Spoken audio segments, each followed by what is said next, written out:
안녕하세요. 저는 할머니와 함께 사는 김정호입니다. 10년 전 제가 겪었던 일이 있었는데 그게 지금의 저에게 기적을 선물해 주었습니다. 그때 제가 겪은 일을 사연으로 보내보겠습니다. 그 감사한 분의 선행이 널리 퍼지길 바라면서요.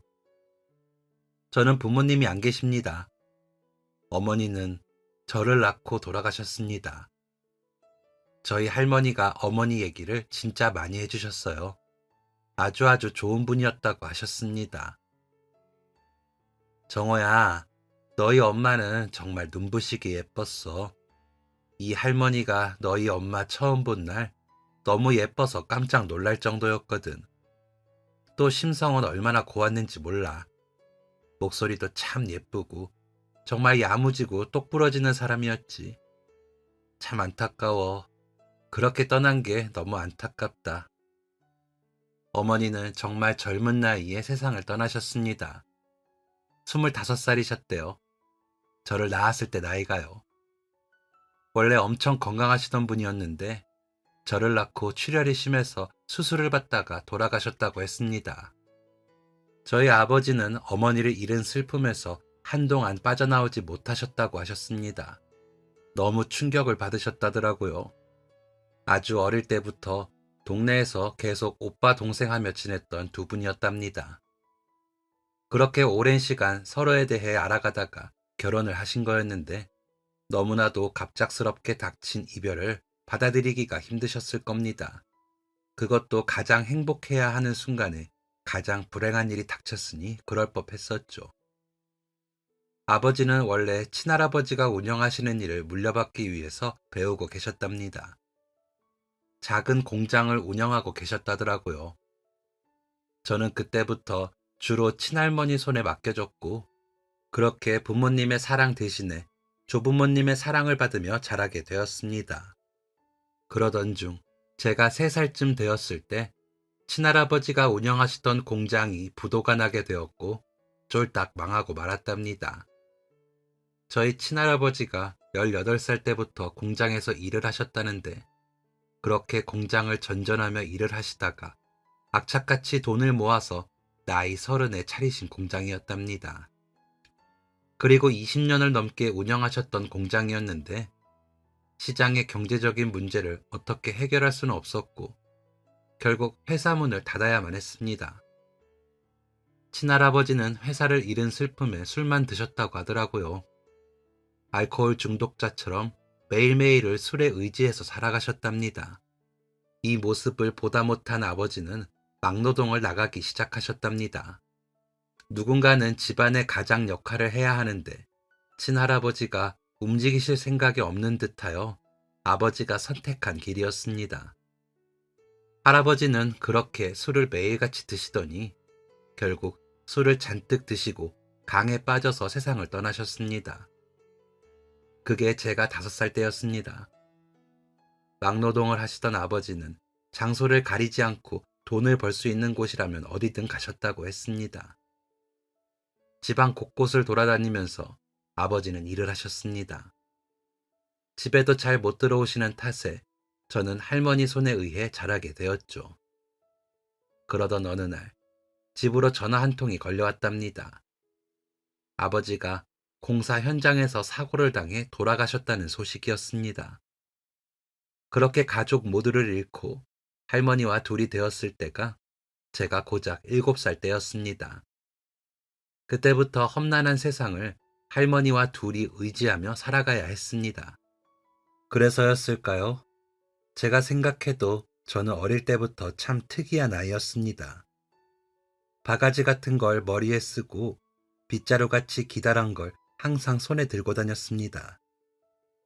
지금은 키가 180cm이지만 그때는 또래보다 키가 작았거든요. 조그만 게 그러고 다니면 얼마나 귀여웠겠어요. 그런데 그때의 저는 나름 강해 보이려고 그런 요상한 행색을 하고 다닌 거였습니다. 가끔은 할머니 스카프를 망토처럼 두르고 다니기도 했죠. 어릴 때 사진 보면 죄다 그런 모습입니다. 그러면서 표정은 아주 근엄한 척을 하고 있는 참 웃긴 아이였죠. 나는 엄청 강해. 우리 할머니도 내가 지킬 거고 까불면 다 나한테 혼나는 거야. 나는 엄청 강하다는 말을 입버릇처럼 하고 다녔답니다. 할머니가 말씀해 주셨어요. 어찌나 웃겼는지 모른다고. 가족을 모두 잃고 강해져야 한다고 생각했나 봐요. 그리고 더불어서 할머니도 제가 지켜야 한다고 생각했던 것 같습니다. 쬐깐하고 바가지, 빗자루, 스카프를 치장한 이상한 아이였지만 실제로 할머니를 지킨 적이 있었습니다. 할머니가 시장에서 야채 장사를 하셨었거든요. 가족들 모두 떠나고 할머니가 돈을 버셔야 하는데 딱히 할 수 있는 일이 없으니까 시장 한 귀퉁이에서 장사를 시작하신 거였습니다. 정호야, 할머니가 우리 정호 데리러 갈 수 없으니까 학교 끝나면 곧장 할머니한테로 와라. 알겠지? 요즘은 세상이 흉흉해서 애들 혼자 다니는 일이 거의 없지만 옛날에는 유치원생 때부터 끝나면 동네 친구랑 같이 집에 가고 그랬습니다. 초등학교 들어가서 1학년 때부터 혼자 등교하고 하교하고 다 했었죠. 할머니가 시장에서 일을 하고 계시니까 학교 하교하고 할머니한테로 바로 오라고 하신 거였습니다. 그럼 저는 학교 놀이터에서 좀 놀다가 배고파서 간식 먹어야 할 때쯤 할머니한테 갔었죠. 할머니한테 앞에서 장사하라고 자리 내어준 실가게 사장님이 계셨는데 그 안에 쪽방이 있었습니다. 할머니가 간식 챙겨주시면 그 쪽방에서 혼자 책 보면서 간식 먹고 낮잠도 자고 그랬습니다. 날씨가 조금씩 선선해지던 어느 날 학교 끝나고 학교 놀이터에서 놀다가 할머니한테 갔습니다. 그런데 어떤 남자 3명이 할머니를 둘러싸고 있더라고요. 주변에 있는 사람들이 걱정스러운 표정으로 할머니 쪽을 쳐다보고 있었고요. 뭔가 심상치 않다는 것을 눈치챘습니다. 누가 마음대로 여기서 장사를 하냐고, 어? 여기 다 세내고 장사하는 사람들인데 할머니는 뭔데 마음대로 여기에 자리를 깔아? 할머니 사정은 시장 사람들 다 알고 있어서 아무도 뭐라고 하는 사람이 없는데 원래 시장이라는 곳이 그렇게 서로 도우면서 지내는 곳인데 왜 뭐라고 하는 건지 화가 치밀었습니다. 게다가 할머니한테 앞자리 내어준 실가게 사장님이 시장 상인들 회장님 같은 거였거든요. 회장님이 허락을 하고 제대로 동의도 다 얻고 하는 거였습니다. 그런 든든한 실가게 사장님이 안 계신 틈을 타서 할머니의 소중한 야채들을 발로 차며 험한 말을 하는 그 남자들을 보니까 참을 수가 없었습니다. 여전히 바가지를 머리에 쓰고 학교 뒷산에서 새로 주운 기다란 나무 막대기를 쥐고 다니던 저는 괴성을 내며 그놈들에게 달려갔습니다. 8살짜리 남자애가 자기 몸뚱이만한 나뭇가지를 휘두르면서 가니까 얘 대체 뭐지 싶었을 겁니다. 그놈들이 당황을 하며 주춤하다가 이내 제 막대기를 꽉 잡아버렸습니다. 쬐깐한 게 어디 어른들 얘기하는데 끼어들어. 안 그래도 친구들보다 키가 작아서 서러운데 쬐깐하다는 말을 하다니 그놈들은 아주 상대를 잘못 고른 거였습니다. 저는 막대기를 잡고 있는 놈의 손을 꽉 깨물었습니다. 그놈이 울부짖자 다른 놈이 제 뒷목을 잡았고 저는 그대로 정강이를 발로 차버렸습니다. 그리고 다시 막대기를 마구잡이로 휘둘렀죠. 아우 저거 뭐야. 뭐 저런 애가 다 있어. 코미디가 따로 없었습니다. 건장한 남자 셋이 8살에게 벌벌 떠는 그 모습을 보고 시장 사람들이 다 웃음을 참느라 혼이 났었습니다.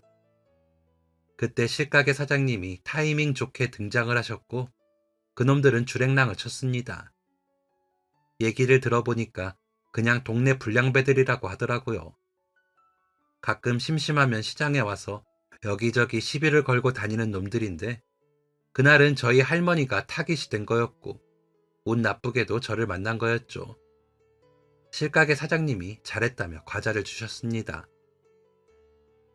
할머니 좋으시겠어요? 정호처럼 든든한 손주가 있어서요. 사장님의 말에 할머니가 호호 웃으셨습니다. 그때부터 할머니를 지켜야겠다는 사명감은 더욱 뚜렷해졌습니다. 세상이 두 쪽이 나도 우리 할머니는 내가 지키리라 다짐했죠. 어릴 때는 참 호기롭게 그렇게 힘으로 뭐든 할 수 있을 줄 알았는데 조금씩 커서 세상을 둘러보니까 싸우는 것보다도 더 실질적인 힘이 있다는 것을 알게 되었습니다. 그건 바로 돈과 권력이었습니다. 처음으로 깨닫게 된 순간은 할머니가 시장에서 쫓겨나던 날이었습니다. 제가 12살 때 상인 회장이 다른 사람으로 바뀌면서 할머니는 더 이상 장사를 할 수 없게 되셨습니다. 그때 바뀐 회장은 싸우는 힘이 강해 보이지 않았거든요. 그때 알게 되었죠. 싸우는 힘 말고 세상에는 다른 힘들이 존재한다는 것을요. 그리고 그 힘은 참 무섭고도 무거운 것이라는 것도 알게 되었습니다. 시장에서 나오게 된 할머니가 시장 근처에 있던 닭도리탕 가게에서 일을 하게 되셨습니다. 그 닭도리탕 사장님이 원래 시장에 계시다가 장사가 잘 되어서 아예 밖에 가게를 하나 차리신 거였거든요. 할머니의 사정을 알고 일할 수 있게 해주신 거였습니다. 그렇게 일하다가 1년 뒤 시장 회장이 횡령으로 잡혀갔다는 말을 듣게 되었죠. 힘이라는 건, 권력과 돈이라는 건 누가 어떻게 쓰느냐에 따라 다르구나 라는 것을 알게 된 순간이었습니다. 그리고 저도 그런 힘을 갖고 싶어졌죠. 그래서 학교 도서관에 갔습니다. 직업에 관한 책을 닥치는 대로 읽었습니다. 세상에 정말 다양한 직업이 있다는 걸 알게 되었습니다. 그럼 내가 지금 할 수 있는 건 뭘까 곰곰이 생각해 보았죠. 새로운 기술을 배우거나 예체능을 할 수는 없었습니다. 그런 걸 하려면 돈이 있어야 하잖아요. 저랑 할머니랑 겨우 먹고 사는 판에 그런 걸 할 여유는 없었습니다.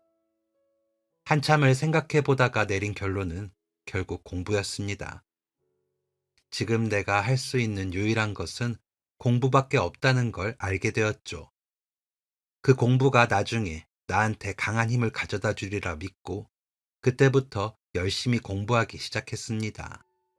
초등학생 때는 마냥 놀기만 했지 따로 공부를 해본 적은 없었습니다. 학교에서 보는 받아쓰기도 몇 개씩 틀릴 때가 많았는걸요. 곧 중학교 입학을 앞두고 있는 마당에 어떻게 공부를 시작해야 할지 몰라서 일단 도서관에 갔습니다. 가서 공부 잘하는 법과 관련된 책을 닥치는 대로 읽기 시작했죠. 애들 책, 어른 책 상관없이 그냥 다 읽었습니다. 그렇게 일주일을요. 그 결과 뭔가 뚜렷한 해결책을 얻지는 못했지만 일단 당장 할 수 있는 건 교과서 다시 보기였습니다. 저희 할머니가 제가 1학년 때부터 썼던 교과서를 안 버리고 계셨거든요. 그래서 중학교 올라가기 전 겨울방학 동안 1학년 때부터 6학년 때까지 교과서를 달달 읽었습니다. 그게 또 나름 재밌더라고요. 그렇게 중학생이 되었고 학교에서 무조건 선생님 수업을 열심히 듣자 마음먹었습니다. 제가 학원을 다닐 수 있었겠어요? 과외를 받을 수 있었겠어요? 공부를 배울 수 있는 곳은 학교밖에 없었으니까 선생님한테 최대한 많은 것을 배우는 게 제 공부 방법이었습니다. 그래서 선생님들을 엄청 귀찮게 했습니다. 수업 시간에 질문도 많이 하고 종 쳤는데 손 들고 질문해서 반 애들의 눈총을 받은 것도 여러 번이었습니다. 중학교 첫 시험에서 반에서 7등 정도 했었나? 저는 나름 만족했습니다. 학원 다니는 친구들과 겨뤄서 그 정도를 한 거였으니까요. 하지만 안주하지 않기로 했습니다. 애들은 시험 끝났다고 놀러 다닐 때 그때 더 열심히 공부를 했습니다. 시험 틀린 거 왜 틀렸나 다시 풀어보고 맞았던 문제도 한 번 더 보면서 공부했습니다. 남들 공부 안 할 때 혼자 공부하는 게 뭔가 짜릿한 기분이 들더라고요. 그리고 두 번째 시험에서 갑자기 반 2등을 하게 되었고 엄청 신이 났었습니다. 그리고 중학교에서 처음 맞는 여름방학 때 그때 시험 기간만큼이나 공부를 열심히 했죠. 반 애들 얘기 들어보니까 여름방학 때 뭘 많이 계획하고 있더라고요. 나 이번에 학원 새로 옮겼거든? 방학 때도 아침부터 가야 해. 아유, 지겨워. 야, 나도야. 하루에 학원 3개 가는 날도 있어. 학원 안 가는 정호가 부럽다. 친구들 말에 웃기는 했다만 솔직히 엄청 부러웠습니다. 복에 겨운 것들이라고 생각하기도 했고요. 하지만 별 수 있겠어요. 걔들보다 훨씬 더 열심히 공부하면 되는 거잖아요. 혼자 집에서 공부하다가 궁금한 거 생기면 학교로 갔습니다. 선생님들은 방학에도 학교에 출근하시더라고요.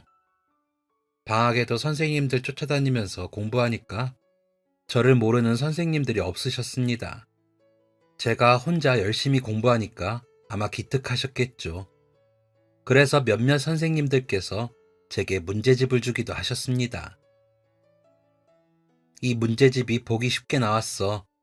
정호가 수학이 조금 약하니까 이걸로 한번 풀어봐. 그렇게 문제집을 받게 되는 것이 저는 복이라고 생각했습니다. 그 문제집 몇 권이 너무너무 귀했습니다. 그래서 품에 꼭 껴안고 집에 가서 문제집을 풀고 또 풀었습니다. 한번 풀고 끝내는 게 아니라 답 지웠다가 다시 또 풀고 몰랐던 문제는 깜지도 쓰면서 그렇게 공부를 했습니다. 그 결과 중학교 들어가서 3번째 본 시험에서 전교 1등을 했고 그때부터 쭉 중학생 때 전교 1등을 유지할 수 있었습니다. 꿈만 같았습니다. 사실 학교 애들이 저를 무시했거든요. 할머니랑 둘이 사는 애라고요. 야, 최정호는 엄마도 없고 아빠도 없대. 헐, 그럼 혼자 살아? 혼자 살겠냐? 할머니랑 둘이 산대. 그것도 반지하 원룸에서.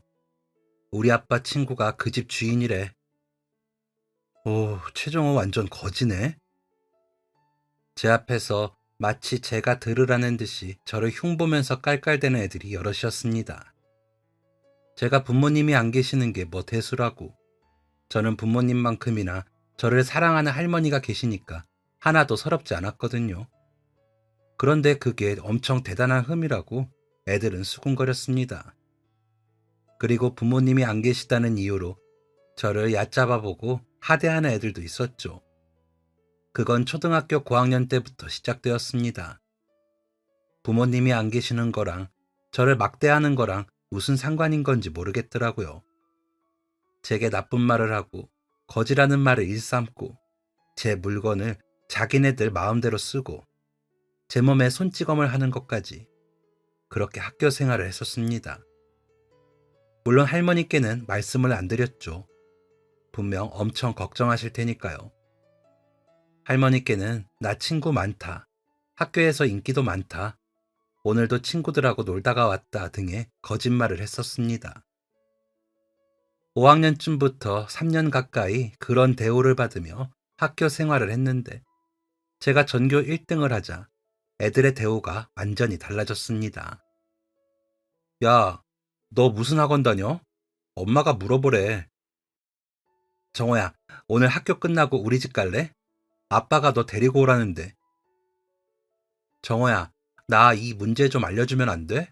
도저히 모르겠어서. 최정호, 너 진짜 멋지다. 그때 생각했습니다. 열심히 공부해서 내가 정말 똑똑한 사람이 되면 지금과는 다른 생활을 할 수 있겠구나 라고요. 더 나은 삶을 살 수도 있겠구나 생각했습니다. 그걸 깨달은 순간은 뭐라 말할 수 없을 만큼 기분이 묘했습니다. 그렇게 중학교 생활은 친구들의 부러움 아닌 부러움을 받으며 잘 지냈습니다. 그리고 고등학교에 올라갔죠. 고등학교에 가서도 여전히 공부를 열심히 하겠다 다짐은 했지만 대학교는 생각해 본 적이 없었습니다. 그런데 고등학교 1학년 때 담임 선생님께서 이런 말씀을 하시더라고요. 정호야, 너 정도면 대학교 가서 장학금 받을 수 있어. 이대로만 성적 잘 유지하면 돼. 장학금이요? 요즘엔 국가 장학금도 잘 나오니까 꼭 대학 가. 정호야, 인정하기 싫지만 사회 나오면 대학 나오고 안 나오고 대우가 다르더라. 장학금, 대학교요? 그때부터 진지하게 진로 고민을 하기 시작했습니다. 그 전까지는 그냥 무턱대고 공부만 한 거였거든요. 담임 선생님의 말을 듣고 앞으로 3년 뒤 제 미래를 설계하기 시작했습니다. 어떤 대학을 가면 좋을지, 어떤 과를 가면 좋을지, 그렇게 하기 위해서 어떻게 공부를 하면 좋을지 말이죠. 그것도 어디 물어볼 곳이 없어서 도서관에서 책 뒤지고 선생님들 쫓아다니면서 물어보고 그랬습니다. 초등학교 때 수학이 많이 약했던 저였던지라 중학생 때 더 열심히 수학 공부를 했습니다. 그래서였나? 점점 수학이 좋아지더라고요. 나중에 저처럼 수학 못하는 애들한테 수학을 가르치고 싶다는 생각까지 들었습니다. 중학생 때 학교 애들이 저한테 수학 문제 되게 많이 물어봤었는데 제가 좀 잘 가르치는 것 같다고 생각도 했습니다. 그래서 수학 선생님이 되면 어떨까 생각했죠. 목표를 세우니까 더 공부가 잘 되는 것 같았습니다. 대학교를 찾아보면 찾아볼수록 재밌어 보였고 꼭 가고 싶다는 생각까지 하게 되었죠.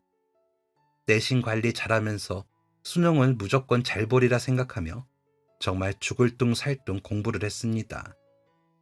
내가 살 길은 이거 하나라고 생각하면서 정말 열심히 공부를 했죠. 그때 저의 원동력은 저희 할머니였습니다. 고생하시는 할머니를 볼 때마다 내가 꼭 성공해야겠다고 다짐하곤 했으니까요. 꼭 할머니와 생활비 걱정 없이 좋은 집에서 오래오래 살고 싶었습니다. 그리고 그토록 기다리고, 아니, 기다렸다기보다는 그토록 준비를 많이 했던 수능날이 다가왔습니다. 수능 한 달 전부터 정말 심장이 터지는 줄 알았습니다. 일부러 그런 건 아닌데 잠이 잘 안 오더라고요. 너무 떨려서요. 수능 일주일 전에는 정말 내 심장이 고장났나 싶게 떨렸고 그동안 공부했던 날들이 주마등처럼 지나가기도 했습니다. 이 시험 하나에 제 미래가 달려있다고 하니까 너무 떨리기도 하고 뭔가 오묘한 감정이 들었습니다. 수능 보러 가던 날, 전날 일찍 잠에 들었더니 새벽같이 눈이 떠졌습니다. 그래, 이왕 빨리 일어난 거 얼른 정신 차리자고 마음을 가다듬자 싶어 거실로 나갔습니다. 그런데 저보다 더 일찍 일어나신 할머니가 주전자에 물을 끓이고 계시더라고요. 정호, 할머니 때문에 깼니? 아니에요, 할머니. 왜 이렇게 일찍 일어나셨어요? 잠이 안 와서. 우리 정호 도시락 싸가야 하잖아. 안 그래도 할머니가 도시락통 새로 샀어. 할머니는 새로 산 보온 도시락통에 정성스럽게 도시락을 싸주셨습니다. 덕분에 아주 기분 좋게 수능 시험을 보는 장소로 출발을 할 수 있었습니다. 정호야, 긴장하지 말고 할머니는 우리 정호 믿는다. 못 봐도 괜찮아. 다 괜찮으니까 그동안 고생한 거 원 없이 풀고 와라. 알겠지? 네, 할머니, 다녀올게요. 저는 호기롭게 집에서 나섰습니다. 수능 시험을 보게 된 장소는 버스를 타고 몇 정거장 가면 있는 학교였습니다. 멀진 않았지만 처음 가보는 곳이라 배정받았을 때 두어 번 가보면서 예행 연습을 했었죠. 수능날이라 그런지 버스에 사람이 많이 없었습니다. 긴장되는 마음을 가다듬으면서 버스를 타고 달렸습니다. 그리고 수능을 보게 된 학교 근처에서 내리게 되었죠. 조금 일찍 나왔는지 길에 사람은커녕 학생들도 거의 없었습니다. 쌀쌀한 날씨였지만 하늘은 높고 맑아서 기분이 참 좋았습니다. 뭐든 다 잘 될 것만 같은 기분이었습니다. 그런데 그때였습니다. 신호를 건너려고 하는데 뒤에서 빵빵대는 소리가 엄청 크게 들려왔습니다. 뒤를 돌아보니까 한 차가 빠르게 달려오며 빵빵대고 있었고 한 할머니가 신호등 없는 짧은 신호를 다급하게 건너고 계셨습니다. 큰일이 날 것 같은 순간이었습니다. 자칫하다가 할머니가 차에 치이시겠구나 싶더라고요. 그때 제가 무슨 생각이었는지 몸을 던져서 할머니를 잡고 인도로 피했습니다. 그런데 몸을 날리는 그 순간에 차가 속도도 안 줄이고 쌩하니 달리다가 인도로 피하려던 제 다리를 쳤고 저는 순간적으로 공중에서 2바퀴 정도를 돌고 바닥에 떨어졌습니다. 정말 순식간에 일어난 사고라서 아픈 것보다도 너무 당황스럽더라고요. 이게 꿈인가 현실인가 잠깐 생각했습니다. 그렇게 충격이 가시지 않는 순간 다리가 너무너무 아파왔습니다. 처음 느껴보는 고통에 제 자신도 놀랄 정도의 괴성을 제가 지르게 되었죠. 분명 제 다리인데 어떻게 하지를 못할 만큼 너무 아팠습니다. 할머니도 놀라시고 차주도 놀라서 뛰쳐나오고 그때부터는 다리가 너무 아파서 기억이 잘 나질 않습니다. 응급실에 실려가는 기억만 있고 그때 할머니가 하셨던 말씀, 구급대원이 하던 말은 하나도 기억이 안 납니다. 너무 아파하다가 기절을 했고 깨어나 보니까 제가 다리에 뭘 두르고 있더라고요. 그리고 제 옆에는 제가 구해드린 할머니가 걱정스러운 표정으로 계셨고 그 옆에는 처음 보는 아저씨도 계셨습니다. 얼굴이 까무잡잡하게 먼지 같은 게 묻어있던 아저씨가 제 손을 꼭 잡고 고개를 숙이며 말씀하셨습니다. 고마워요. 너무 고마워요, 학생. 저희 어머니 구해주셨다면서요. 정말 고마워요. 제가 구해드린 할머니의 아드님이셨습니다. 아저씨께 얘기를 들어보니까 차를 운전한 사람은 면허를 딴 지 일주일도 안 된 젊은 남자였답니다. 몰래 부모님 차를 끌고 나왔다가 그런 사고를 낸 거였죠. 보험 있나 부모님한테 물어보고 보험 처리 바로 하라면서 차주 연락처도 알려주셨습니다. 그리고 그 사고로 저는 다리가 부러져서 목발을 짚고 다녀야 하는 상황이었는데 그날 응급실 비용은 할머니의 아드님인 아저씨가 모두 내주셨죠. 아저씨는 다시 한번 제 손을 잡고 말씀하셨습니다. 눈물을 글썽이시면서 말이죠. 내가 더 보상을 하고 싶은데 더 도울 수가 없어서 미안합니다. 사업이 망해서 지금 가진 게 없어요. 미안합니다, 학생. 미안해요. 내가 택시비 정도는 내줄 수 있어요. 택시 잡아줄게요. 같이 나갑시다. 솔직히 그때요. 속이 정말 타들어가는 기분이었습니다. 깨어나자마자 머릿속에 이런 생각이 들더라고요. 그럼 내 수능은? 그런데 제가 얼마나 기절해 있었던 건지 수능은 이미 다 끝난 뒤였습니다. 진짜 미치겠더라고요. 억울하기도 하고 믿기지도 않고 답답하기도 하고 진짜 마음이 복잡했습니다. 그런데 눈물까지 흘리시면서 말하신 아저씨한테 그 얘기를 차마 할 수가 없겠더라고요. 얼마나 더 미안해 하시겠어요. 그리고 말한들 상황이 바뀌는 것도 아니었고요. 진짜 미칠 지경이었습니다. 터질 것 같은 눈물을 꾹 참고 택시에 올라탔습니다. 아저씨께서는 주머니에서 꼭이 탄 지폐 몇 장을 꺼내서 제 손에 쥐어주셨죠. 정말 고마워요, 학생. 진짜 고마워요. 이 은혜 내가 절대 잊지 않을게요. 정말 고마워요. 그리고 전 집으로 돌아갔습니다. 할머니가 엄청 놀라셨죠. 그 차주 전화번호 뭐냐고 하시면서 전화해서 차주한테 엄청 화를 냈습니다. 할머니가 그렇게 화를 내시는 건 처음 봤습니다. 속이 상하셨는지 비싼 곰국을 끓여주시면서 눈물을 훔치셨습니다. 재수를 해야겠다 마음먹었습니다. 그렇게 포기하기에는 너무너무 아쉬웠습니다. 1년만 더 공부해서 대학을 꼭 가자고 결심했습니다. 그리고 공부 아니면 할 수 있는 게 없기도 했고요. 그런데 할머니께 상상도 못한 일이 찾아오게 되었습니다. 할머니가 어느 날 설사와 구토를 엄청 하시더라고요. 뭘 잘못 드셔서 체하셨구나 생각을 했습니다. 할머니가 그런 적이 처음이라 급하게 약을 사다 드렸는데 그래도 진정이 안 되시더라고요. 심각함을 느끼고 구급차를 불러서 할머니와 함께 병원에 갔습니다. 그런데 병원에서 뭘 검사를 했다가 또 다른 걸 해보자고 했다가 또 이것도 해보자고 했다가 검사를 너무 여러 개를 하더라고요. 설마 이 병원이 돈을 벌려고 쓸데없는 검사를 자꾸 하는 건가 생각했습니다. 그렇게 7, 8시간에 걸쳐서 검사를 이것저것 받고 듣게 된 결과는 저희 할머니가 불치병이라는 것이었습니다. 의사 선생님은 할머니를 보시며 한숨을 쉬셨습니다. 그러니까 쉽게 말해서 내 몸에 있는 면역세포들이 나를 공격하는 거예요. 왜요? 그게 정확한 원인은 알 수 없습니다.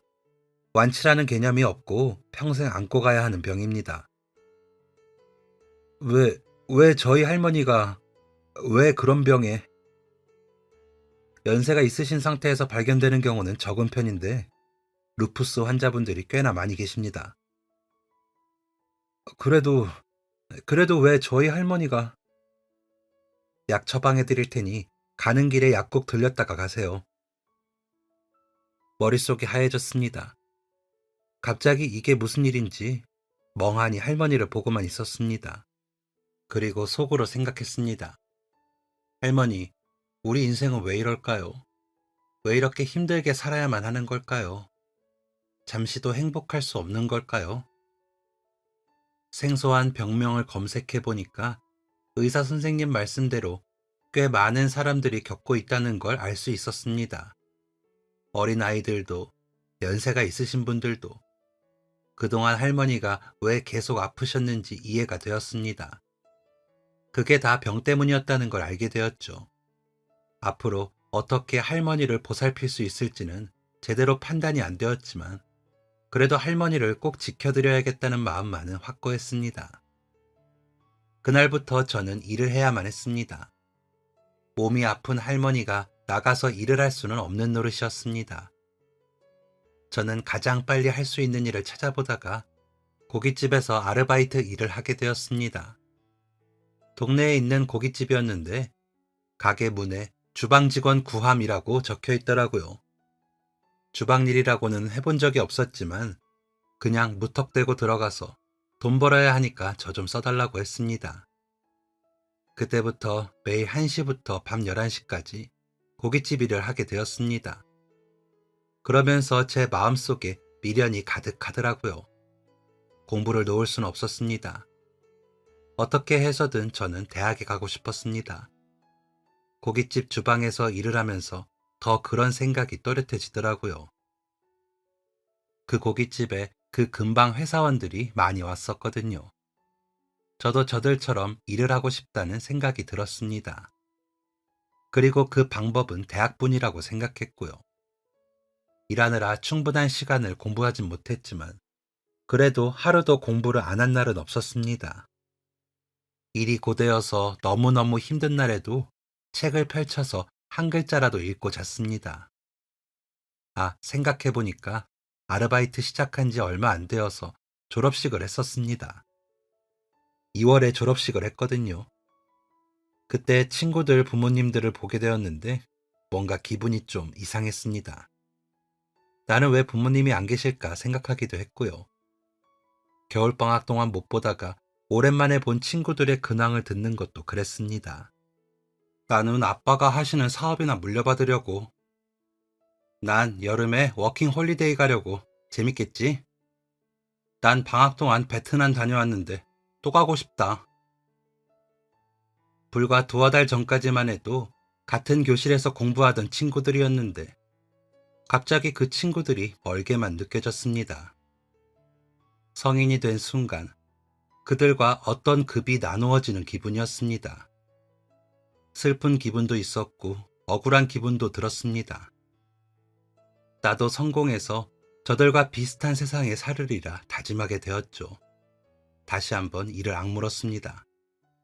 고깃집과 집, 도서관을 오가면서 20살의 반짝이는 청춘을 즐기지도 않고 일과 공부만 했습니다. 하지만 8개월 후 너무너무 떨리는 첫 수능을 보았지만 평소 공부했던 것보다 형편없는 실력이 나왔고 저는 원하는 대학에 합격할 수 없었습니다. 그만할까 싶었습니다. 남들은 몇 수를 한다고 하지만 저는 그럴 여력이 안 되잖아요.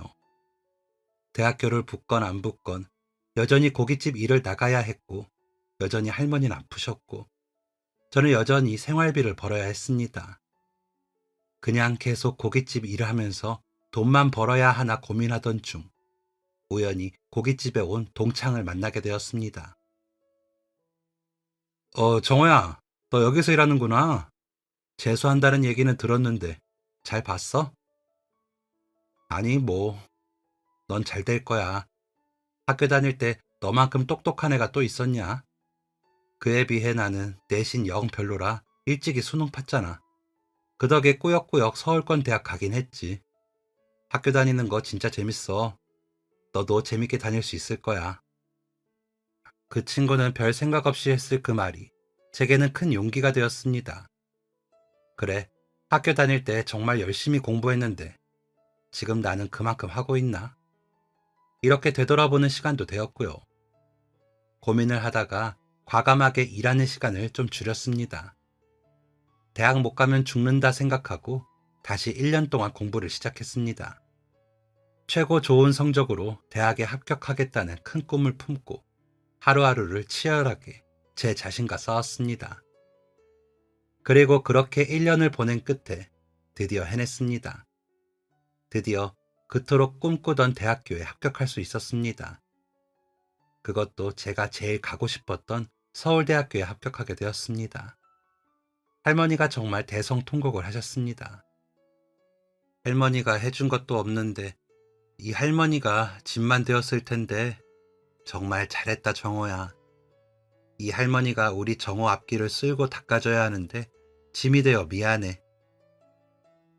할머니가 우시는 모습을 보고 저도 따라 울었습니다. 단 한 번도 할머니가 짐이라고 생각한 적이 없습니다. 어떻게 그런 생각을 해요? 저의 유일한 가족이고 저를 키워주신 감사한 분이신걸요. 할머니가 그런 말씀 안 하시게 더 멋있는 사람이 되자고 생각했습니다. 그때 고깃집에서 만났던 친구 말대로 대학교는 정말 재밌었습니다. 제가 2년 만에 학교를 다니게 되어서 더 그랬을까요? 모든 게 신기했고 사람들을 만나는 것 자체가 너무 설레었습니다.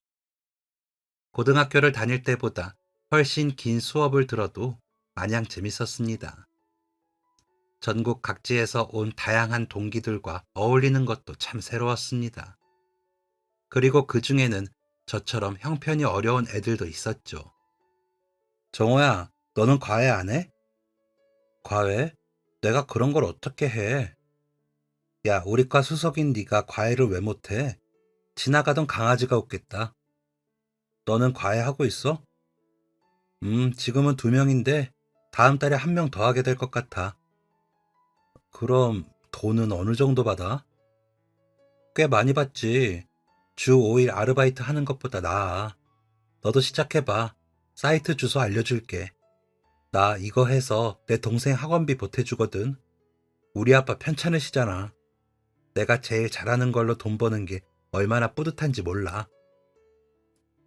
내가 제일 잘하는 거, 왜 그 생각을 못했을까요? 학교 들어가고 시간대 맞는 아르바이트를 찾아볼 생각만 했지. 제가 제일 잘하는 공부를 하며 돈을 벌 생각은 못했습니다. 동기가 알려준 정보로 찾아보니까 과외 수업하고 상당한 수익을 낼 수가 있겠더라고요.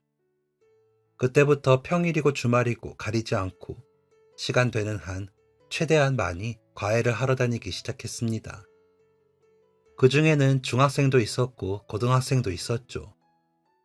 과외비를 많이 벌게 되니까 생활비는 물론이고 할머니 병원비까지 내고도 저금을 조금 할 수 있었습니다. 얼마나 뿌듯했는지 모릅니다. 할머니께서도 어디서 이렇게 큰 돈이 나냐며 신기해 하셨고요. 그러던 어느 날 새로운 과외 학생을 받게 되었습니다. 면접을 보러 갔는데 그 동네가 되게 부자 동네였거든요. 엄청 으리으리한 집 크기에 깜짝 놀랐었습니다. 대체 무슨 일을 해야 이런 큰 집에서 살 수 있을까 생각했죠. 어머님은 엄청 친절하신 분이셨습니다. 면접 보러 갔을 때 과외하게 된 학생도 만났었는데 엄청 예의 바르고 똘똘한 학생이었죠. 과외는 주말에 하기로 했고 그렇게 첫 과외를 하는 주말이 되었습니다. 학생이 저를 공부방으로 안내했는데 무슨 방이 엄청 넓더라고요. 책상과 수많은 책과 컴퓨터와 안마 의자까지 엄청 넓은 방이었습니다. 그럼 잠자는 방은 따로 있다는 건데 그 방은 또 얼마나 클까? 속으로만 생각하곤 했었죠. 그렇게 많은 것을 가졌는데도 학생은 거만하지 않고 진짜 착했습니다. 그동안 TV로 봐왔던 부자들은 다 나빠 보였는데 현실은 다르구나 싶었더랬죠. 그렇게 수업을 끝내고 방에서 나가 1층 거실로 내려갔습니다. 학생의 어머님이 웃으며 다가오셨습니다. 저희 아이가 잘 따라가던가요? 수학은 조금 부족해서 걱정이 많은데 이해력도 빠르고 욕심도 있어서 금방 성적 오를 것 같아요. 제가 잘 가르쳐 보겠습니다. 어머, 선생님, 너무 고마워요. 그때였습니다. 현관문 도어락 소리가 울렸습니다. 그리고 한 남자가 들어왔죠.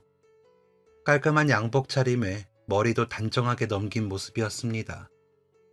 학생과 쏙 닮은 얼굴을 보고 학생의 아버지라는 걸 단번에 알 수 있었죠. 저는 허리를 굽혀 인사를 했습니다. 그런데 그 아버님이 저를 보고 놀란 표정을 지으시더라고요. 과외를 하러 왔다는 걸 모르시나? 내가 뭔 잘못을 했나? 순간 당황을 했습니다. 그런데 아버님이 약간 비틀거리시면서 저한테 천천히 다가오시더라고요. 여전히 놀란 표정으로. 그런데 서서히 그 놀란 눈에 눈물이 고였습니다. 엄청 당황스러웠습니다. 왜 나를 보고 우시는 건가? 내가 진짜 무슨 실수라도 한 건가 생각하고 있었습니다. 그런데 아버님이 갑자기 그렁그렁했던 눈물을 뚝뚝 흘리시면서 제 앞에 무릎을 꿇으시더라고요. 그러면서 제 손을 잡고 오열을 하셨습니다. 당황하기는 어머님과 학생도 마찬가지였습니다. 과외하면서 그런 상황은 또 처음이라 어떻게 해야 할지를 몰랐었죠. 여보, 왜 그래요? 왜 울어요? 여기 선생님하고 아는 사이예요? 아는 사이라. 내가 아는 사람 중에 이런 분이 계셨나? 곰곰이 생각을 해봤습니다. 그리고 곧 아버님이 누구인지 떠올릴 수 있었습니다. 때는 19살, 수능을 보러 가던 날, 바로 그날이었습니다.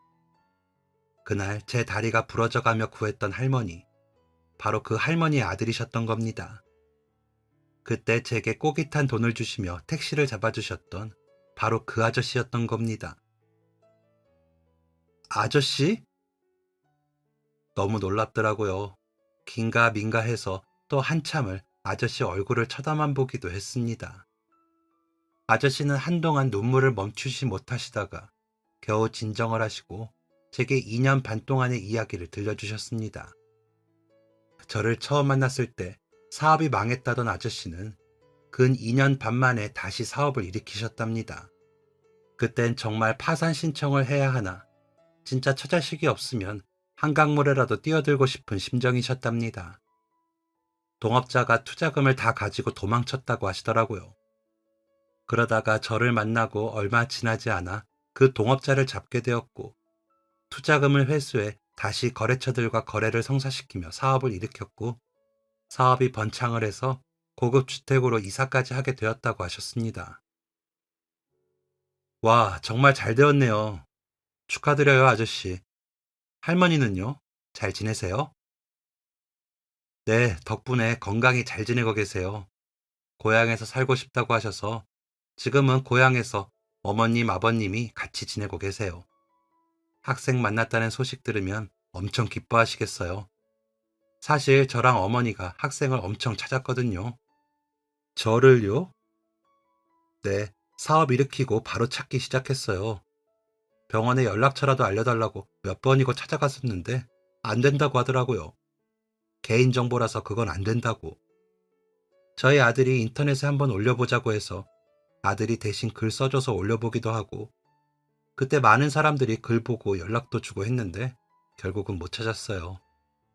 그런데 이렇게 만나게 되다니 정말 신기하네요. 다시 만날 인연이었나 봐요. 그러게요. 정말 신기하네요. 제가 삼수까지 하게 되어서 인터넷은커녕 SNS 같은 것도 전혀 안 했거든요. 그래서 그 소식을 못 봤나 봐요. 삼수요? 힘들었겠어요. 생각해보니까 사고 났던 그날이 수능 보던 그맘때였던 것 같은데 10월 중순. 맞죠? 맞아요. 수능 날이었어요. 가만히 있어봐. 그럼 지금 나이가 22이니까 그날 수능 보는 날이었던 거예요? 네, 맞아요. 수능 보러 가다가 시험 치는 학교 근처에서 사고가 난 거였어요. 아니, 그런 사연이 있었는지는 몰랐어요. 내가 큰 죄를 지었네. 은혜만 입었다 생각했는데 그게 아니었네요. 아니에요. 그래도 할머니가 무사하셨잖아요. 신경 쓰지 마세요. 어떻게 신경을 안 써요? 저희 때문에 그 귀한 세월을 허투루 보냈는데, 안 그래도 찾게 되면 받은 은혜 꼭 갚으려고 했어요. 내가 꼭 갚을게요. 조만간 꼭 연락 줄게요. 괜찮다고 몇 번이나 말을 했지만 아저씨는 꽤나 진지한 표정으로 말씀하셨습니다. 그날 그렇게 집에 돌아가서 할머니한테 말씀드리니까 할머니도 신기해 하시더라고요. 그리고 그 다음 주 다시 과외하는 날이 되었습니다. 수업을 끝내고 내려갔는데 아저씨가 저를 기다리고 계시더라고요. 잠깐 앉아보라고 하시더니 제게 명함을 하나 내밀었습니다. 지난번에 들어보니까 학생 할머니께서 편찮으시다고. 저도 그 병 알아요. 들어본 적 있어요. 여기 명함에 적힌 제 친구가 있는데 그쪽으로 아주 유명한 친구예요. 검색하다가 아마 들어봤을 수도 있을 거예요. 그 친구한테 할머니 얘기 해놨어요. 이제 이 병원 가서 진료보세요. 병원비는 전부 제가 부담하겠습니다. 네? 아니, 안 그러셔도 되는데. 학생이 저희 어머니 구해주셨잖아요. 무려 목숨을 구해주셨는데 이 정도는 해야죠. 부담 가지지 말고 그렇게 하세요. 실은 아저씨가 주신 그 명함에 적힌 의사 선생님 이름을 본 적이 있었습니다. 할머니 병에 관해서 검색을 하다가 보게 된 이름이었죠. 엄청 유명한 선생님이라서 예약도 힘들다고 들었는데 제겐 거절하기 힘든 것이었습니다. 그래서 아저씨의 말대로 하기로 했죠. 할머니를 위해서였으니까요. 제가 알겠다고 고개를 끄덕이자 아저씨는 그리고 이건 하면서 종이를 내미셨습니다. 그건 다름 아닌 부동산 계약서였죠. 저희 때문에 2년이라는 시간을 허비한 것에 대한 사과의 의미로 받아주셨으면 해요. 저는 시간이 가장 귀하다고 생각하는 사람이거든요. 며칠도 아니고 몇 년을, 그것도 그렇게 중요한 순간을 어떻게 해도 보답받긴 어려울 겁니다. 저도 아들이 있으니까 알겠더라고요. 학창 시절에 공부하는 게 얼마나 힘들고 또 얼마나 길게 느껴지는지요. 이렇게나마 그 시간을 갚고 싶어요. 아저씨는 저와 할머니한테 아파트를 한 채 주고 싶다고 하셨습니다. 그것도 제 이름으로 된 아파트를 말이에요. 아니, 제가 무슨 대단한 일 한 것도 아니고 어떻게 아파트를 받습니까? 그건 말도 안 되죠. 몇 억씩이나 하는 아파트를 선뜻 받을 수는 없었습니다.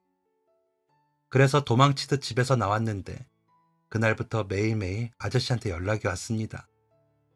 매일 문자가 한 통씩 왔었죠. 그런데 아저씨가 정말 언별술사입니다. 말을 어떻게 그렇게 잘하시는지 제 마음이 자꾸만 흔들렸습니다. 특히 할머니를 위해서 라는 말을 하실 때마다 고민이 되었죠. 과외를 하러 갈 때마다 수업 끝나기를 기다렸다가 계약서를 들고 저를 설득하셨습니다. 나중엔 어머님이랑 학생까지 저한테 집을 받아야 마음이 편해질 것 같다고 하실 정도였죠. 그렇게 몇 달을 끈질기게 대립하다가 결국 저는 그 집을 받기로 했습니다. 나중에 제가 돈 많이 벌어서 집 사면 그때 꼭 돌려드릴 거예요. 아시겠죠? 그럼요, 알죠. 받아줘서 고마워요, 정호 학생. 그렇게 받은 귀한 집에서 감사한 마음으로 할머니와 살게 되었습니다. 반지하에서 아파트라니 마치 꿈만 같았죠. 그렇게 꿈만 같았던 날들도 벌써 몇 년이 지났네요. 저는 대학교를 졸업하고 회사원이 되었지만 아직 집을 사려면 택도 없습니다. 열심히 모아서 얼른 집을 돌려드려야겠어요. 아저씨와는 여전히 꾸준히 연락을 하며 지냅니다. 아저씨의 어머님도 가끔 가다 뵙고 있고요. 제가 과외를 해주었던 아저씨의 아들은 제 학교 후배가 되었습니다. 이게 다 제 덕이라며 아저씨가 선물을 해주겠다고 하는 걸 간신히 말리고 말려서 시계 하나만 선물 받게 되었습니다. 받을 땐 몰랐는데 받고 보니 엄청 비싼 시계라서 깜짝 놀랐죠. 그래서 첫 월급 타고 아저씨 구두 한 켤레 사드렸습니다. 아저씨가 주신 것에 비해서 많이 초라하지만 그래도 아저씨가 너무 고맙다며 요즘도 잘 신고 다니시더라고요. 사람 일이라는 게 정말 알다가도 모를 일이고 인연이라는 건 더욱이 그런 것 같습니다. 제 인생의 기적의 순간이 있다면 아마 아저씨를 만난 그때가 아니었을까 싶네요. 평생 감사한 마음으로 살겠습니다. 모두 감사합니다. 지금까지 사연 들어주셔서 감사합니다. 사연이 재밌으셨다면 구독과 좋아요를 눌러주세요. 감사합니다. 안녕히 계세요.